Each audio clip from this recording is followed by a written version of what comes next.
Throughout the evolution of Satanism, a bewildering irony has emerged. For a movement rooted in individualism and defiance of dogma, LaVeyan Satanism has, over time, become a kind of doctrine unto itself, a closed system where one man's philosophy has been elevated to a near-religious stature.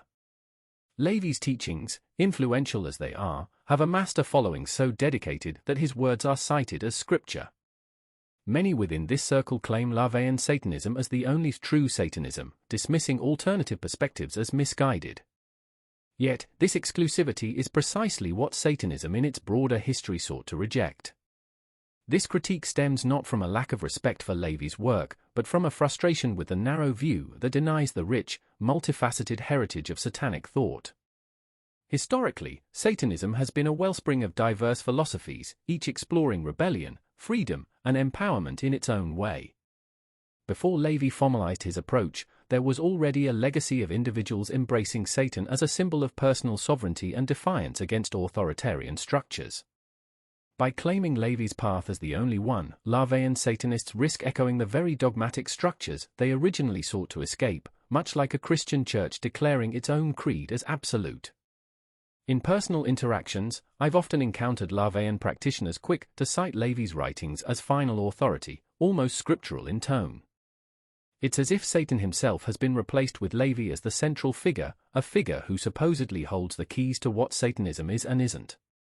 I once had the opportunity to speak with LaVey's grandson, Stanton LaVey, who shared his own disillusionment with the Church of Satan. After expressing his desire to continue his grandfather's legacy, he found himself ostracized rather than embraced. This rejection by the organization his grandfather founded raises an uncomfortable question: has LaVeyan Satanism become a church in its own right, complete with excommunications and gatekeepers? What becomes apparent is the emergence of a personality cult around LaVey. Members uphold his image and words as pillars of true Satanism, and many seem reluctant to stray from his teachings or reinterpret them in the light of their own beliefs. This rigidity is reminiscent of religious adherence where leaders, symbols, and doctrine remain unchallenged. But true Satanism, at its core, is about questioning authority and dismantling rigid structures. When LaVeyan Satanists cling to one man's view as the definitive Satanic ethos, they do a disservice to the Satanic spirit of innovation and personal discovery. In contrast, other Satanic paths, particularly theistic Satanism, emphasize a personal relationship with Satan that isn't filtered through a human intermediary. For theistic Satanists, Satan is not merely an allegorical figure or a philosophical construct, he is an actual deity or archetype, representing raw, untamed freedom.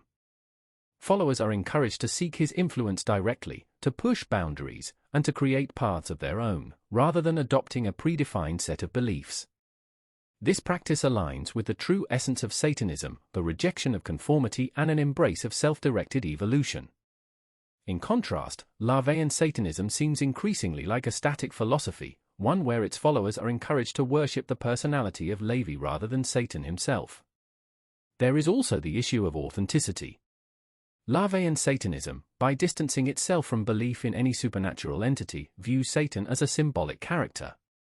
Yet, LaVey himself was known to dabble in rituals and practices that suggest he may have had a more nuanced view of Satan than his followers assume. His grandson confided to me that LaVey did indeed believe in Satan on some level, albeit in a more complex and perhaps esoteric way than publicly stated. This revelation challenges the dogma of LaVeyan Satanism, calling into question whether the Church of Satan fully represents its founders' original beliefs. In essence, Satanism's strength lies in its plurality and in the freedom it grants practitioners to interpret Satan in their own way. The modern cult of personality around LaVey runs counter to this freedom, promoting conformity over exploration and dogma over discovery. By idolizing LaVey and his philosophy as the one true Satanism, LaVeyan adherents risk becoming the very thing they despise, an authoritarian institution that demands loyalty to one man's vision, with little room for the diversity of thought that Satan himself represents. Ultimately, Satanism thrives on evolution.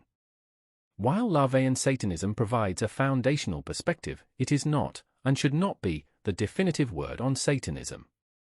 To follow the true path of Satan, one must be willing to step beyond the shadows of any singular philosophy, LaVey's included, and seek wisdom in multiple sources. True Satanism.